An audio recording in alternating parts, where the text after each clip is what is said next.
Hey guys, welcome to a very special call, a pre-recorded call with Josh Spencer.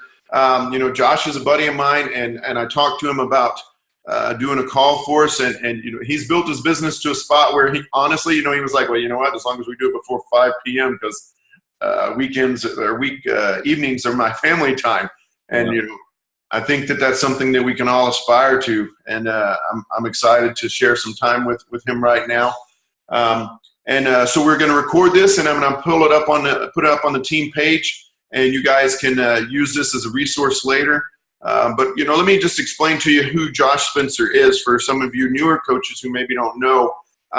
Josh was the top coach in 2010. The first summit that I was at is when I saw him get the top coach belt, and he's a 14-star coach. With I didn't think to ask how many CBCs. Right as you're taking a drink of water, how many CBCs? We have 5 total between my wife. Five total CBCs. He works this business with his lovely wife. He's been elite 3 times he's a 3-time elite coach. After he was top coach in 2010, his personally sponsored coach Wayne Wyatt was top coach in 2011 and 12. So he's really understands how to build leaders, and he's been in Success Club 63 months in a row. So, there's obviously some consistency there too. So, one of the cool things, or one of the things that make me really excited about this and made me want to reach out to Josh and ask him to do this for us was I heard him talk at the men's leadership event, and he covered so many different things. But, one of the ones that I think will identify to so many people is really kind of how you got started and what kind of position you and your family were in when you got started, because you talked about the apartment that you lived in and stuff like that. And, just what was your mindset when you got started, and kind of what prompted the change? Yeah, so I kind of got to go back a little bit a ways before I met Melinda, because I became a coach before I met Melinda. So just to kind of give a quick backstory of everything that happened before Beachbody, I went to school to be a financial planner. That was my goal, my dream. I wanted to open up my own business. It was something that I thought would be right along my alley, something I'd be extremely passionate about. I've always been really good with math and numbers and very analytical about things, and I love helping people. And I just thought, man, this would be so cool to help people plan for their future and do something I just absolutely love doing. So that was my goal. When I went to college, I got a degree in business and finance. And right out of college, I decided that I was going to jump right into financial advising, and I wanted to kind of get my feet wet before I opened up my own business. I had to have some experience. So I got into the financial advising business, and super excited about it, but man, it wasn't exactly what I thought it would be. And I'm sure there's a lot of coaches on this, and you probably understand what position I came from and what I was feeling at the time, but it's a very icky feeling, right? So it was that typical sales position. You go out, a lot of door-to-door stuff, a lot of business-to-business stuff. It was something that I wasn't expecting, and I didn't want to jump right into something like that. And it kind of took a toll on me, because I was putting a lot of hours into this business, and it was taken away from, it was taken away from a lot of the things that I loved doing, like working out. I was a college baseball player. I was in the gym every single day. I loved working out. I didn't really have healthy eating habits. I didn't really know better back then.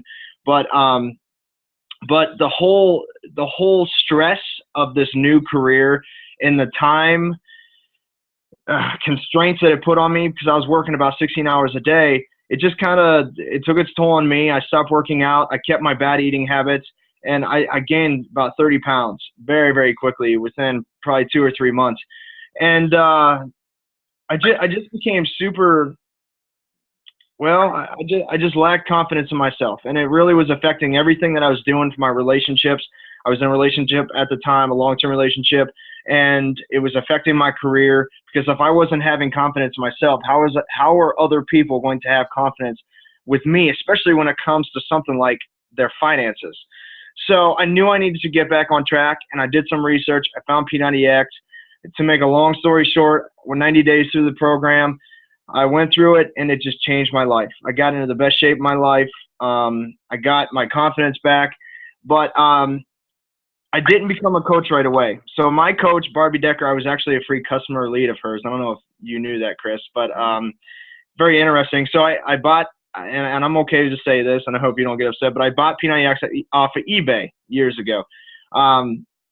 I just didn't know better. I didn't know about the coach network, and thankfully there was a coach doing what he shouldn't have done and sold on eBay, and it was an actual legit copy from Beachbody. So in that came a little note or a little paper that said, hey, you can go online, you can sign up for your free Team Beachbody account, and you'll be given this coach, and that person can help you. I'm like, okay, this is cool. Let's just go ahead and do this. I signed up, and then Barbie was my coach. And the one thing that I really respected about Barbie was it wasn't for her. She didn't really care about making a sale, and that was very obvious for me, and I didn't want that anyways. I would have switched to someone else. She was just all about, how can I help you? What can I do? How can I support you? And it was not only in just the fitness side of it either, it was everything.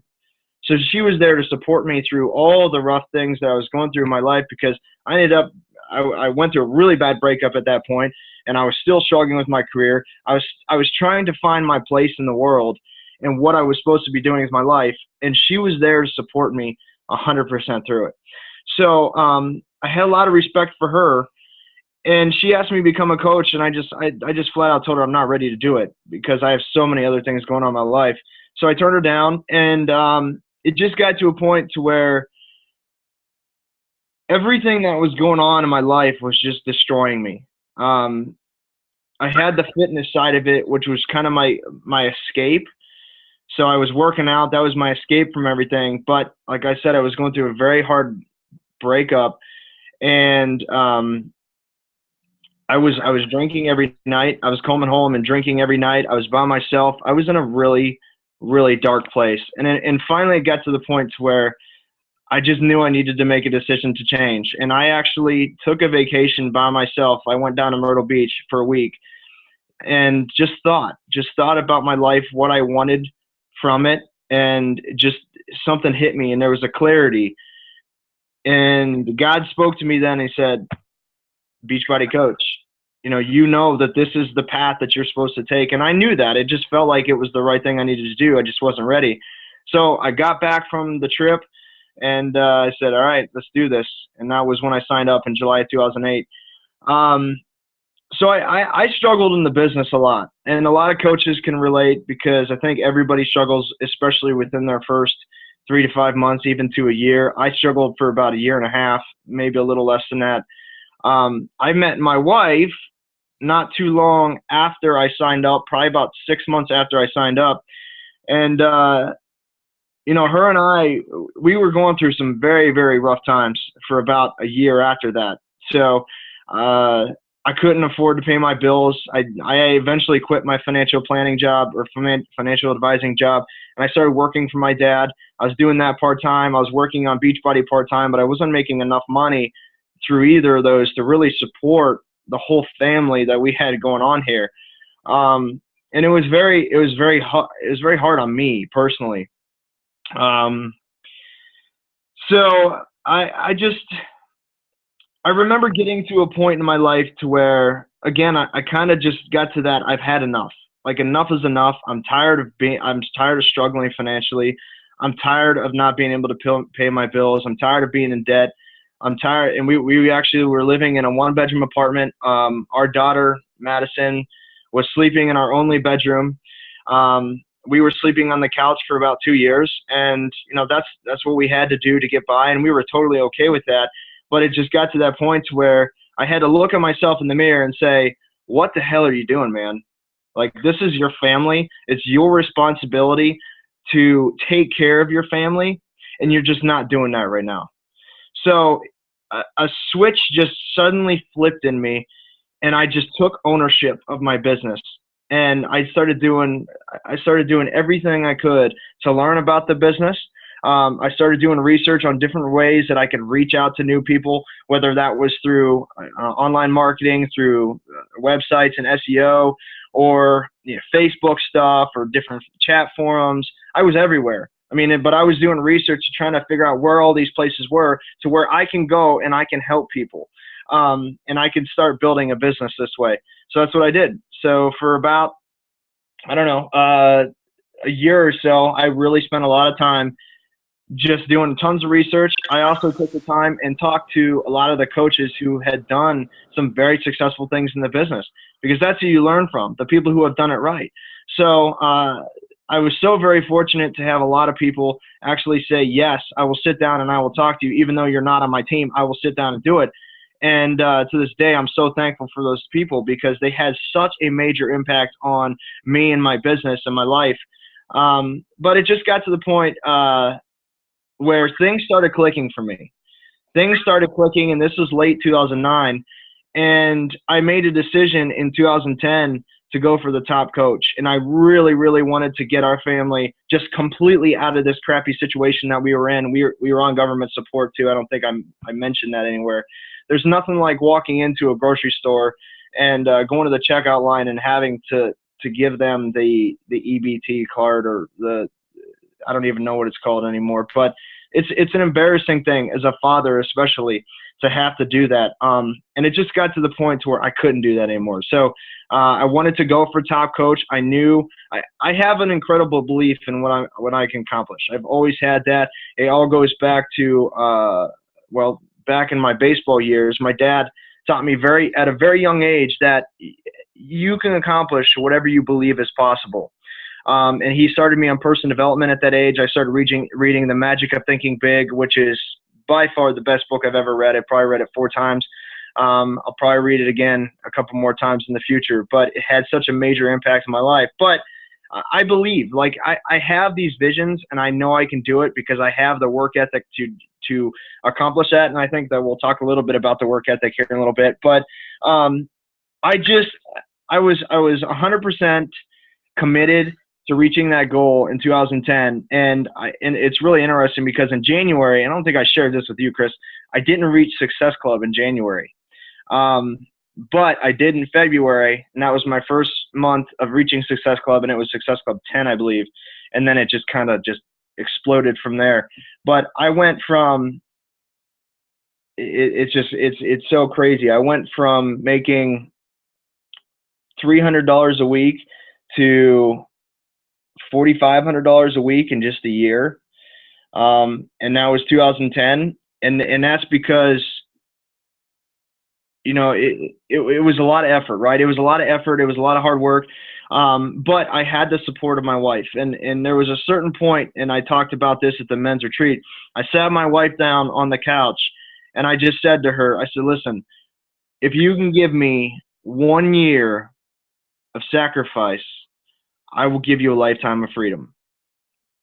And I literally can picture that whole thing where she was sitting, everything that went down, because it was such a big, important point, because I needed that support from her, because I knew what it was going to take. And I knew that if I wanted to get there, it's going to be hard. It's not going to be easy. So I was putting in a lot of hours. And of course she was like, yeah, I mean, she's super supportive of me. She always has been. She said, yes, I'll give you whatever you need, you know, whatever you want to dedicate to this business. I trust in you. I know you can do it. And that was it. And I was just focused 100% for a year. That's when I went top coach. You know, like I said, I quadrupled, or it just, my income exploded. Can you still hear me, Chris? Yeah, I still hear you.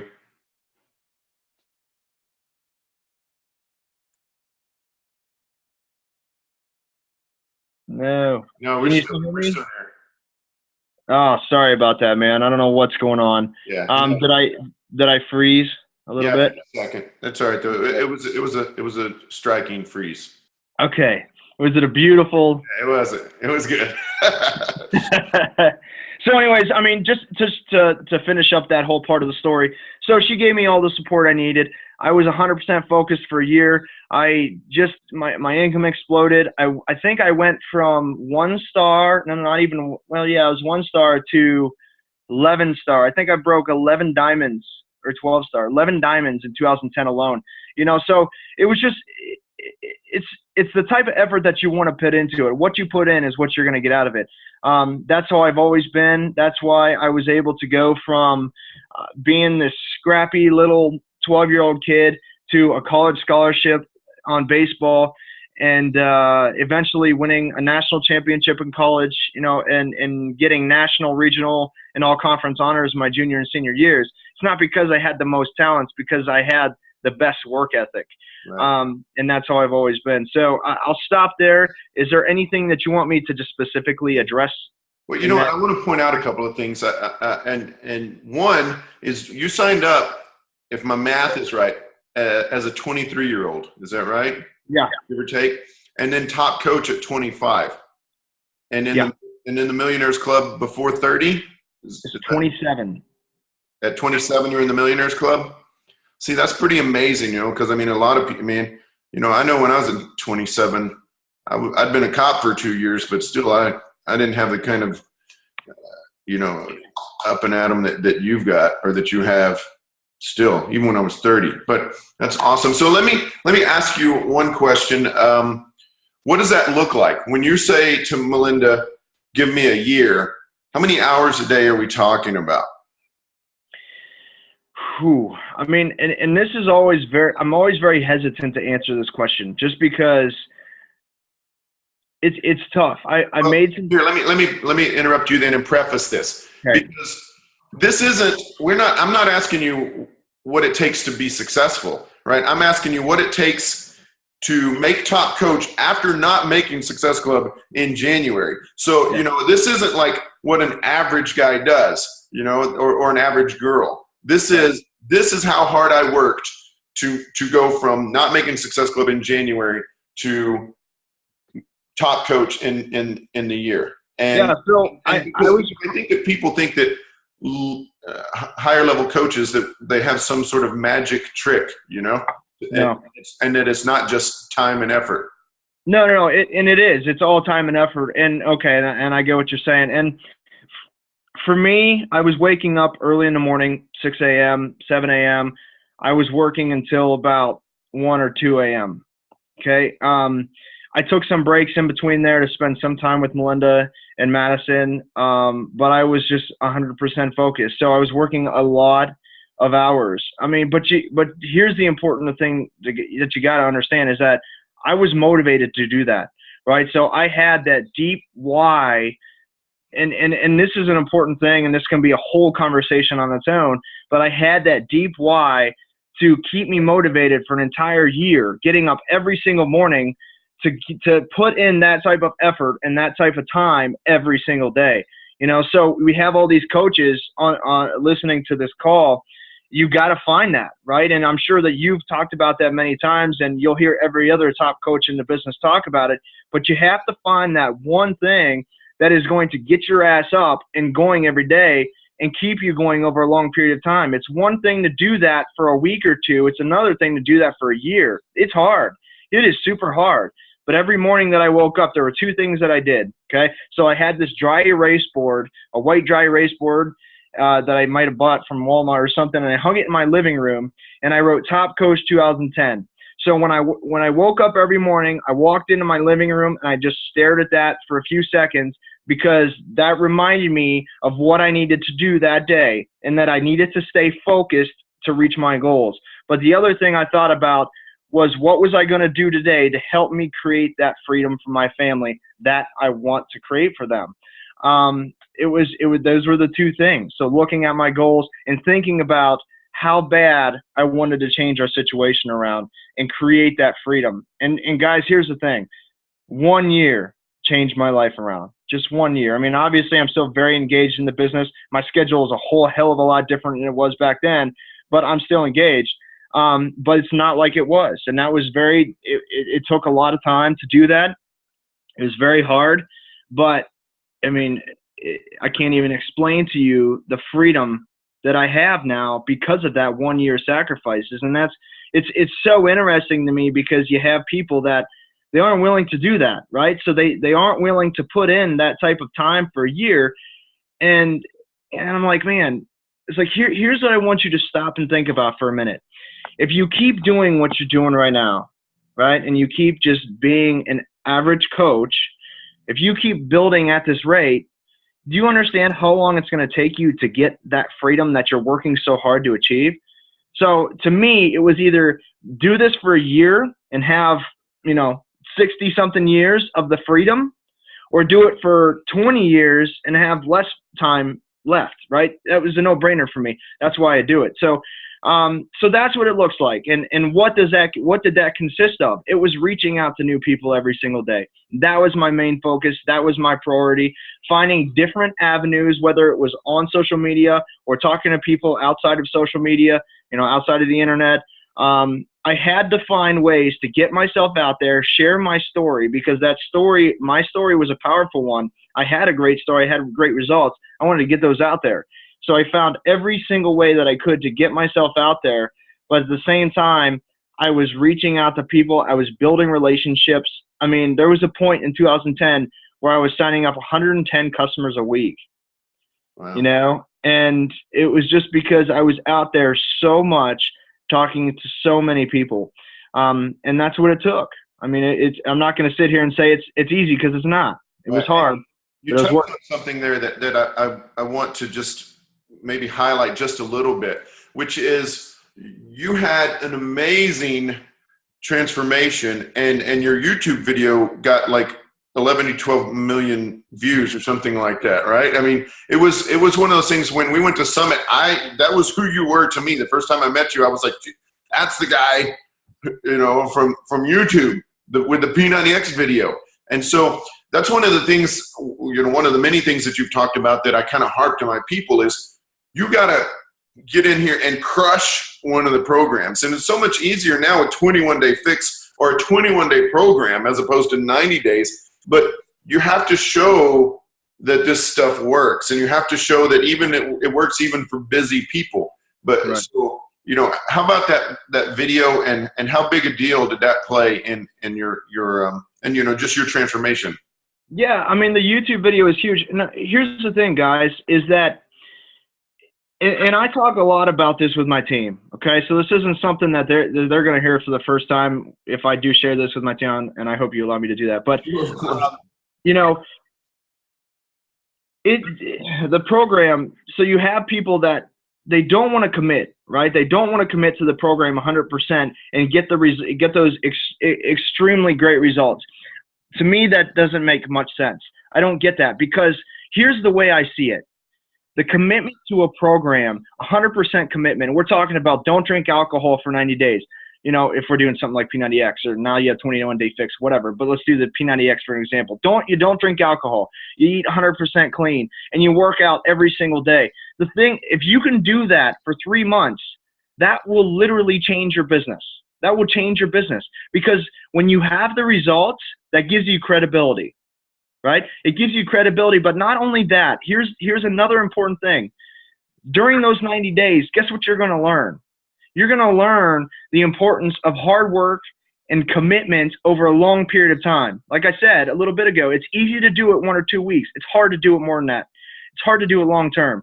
So those lessons that you learn by committing yourself to a program, you're going to take and apply over to your business, and it's going to change your business as well. So for me, I mean, like I said, hard work has always been in my blood. When I commit to something, I commit to it. And I did that to P90X, but my results video, I did another round. And I don't think a lot of people know that. I did another round before I put my video out there because I wanted better results. So I did another round of just 100% pure commitment, okay? And on top of that, before I put the video out, I did a ton of research. Nobody knows this. I did a ton of research on how I can get my video to stay at the top of YouTube, right? How I can use the right terms for, and YouTube is a little bit different now than it was back then, but for like SEO purposes, what are the right terms that I could use that people would search for in YouTube?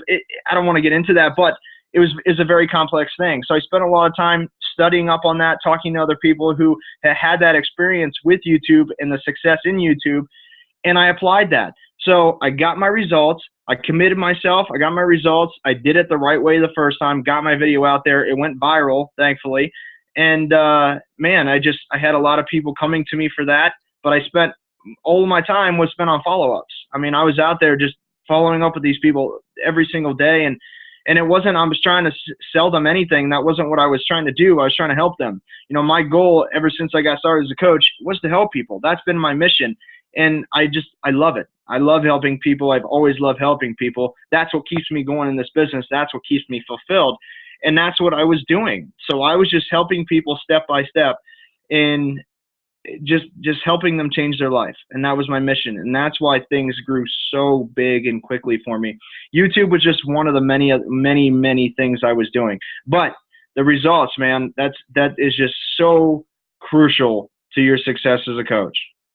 So let me ask you one last thing. I'll let you talk more, but I don't want to take up all your morning here.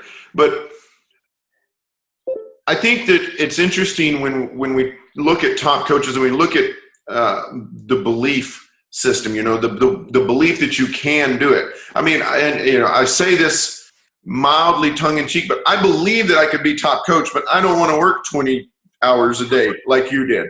I mean, and I think that that's a conscious decision, but there are some people, but in my mind, I believe that I could do that. And the reason that I bring this up, and I want to tell you this little story and see what you can add to it.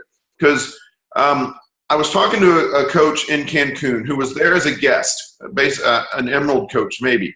And he was talking to another leader who basically said, look, you can do with this business whatever you want. You can do basically in your life whatever you want. And it's interesting, he threw out an example. He's like, look, you can't become an NBA rock star. Not anybody can. You have to have this inherent talent. And for a second, he stumped me, but then I was like, you know what,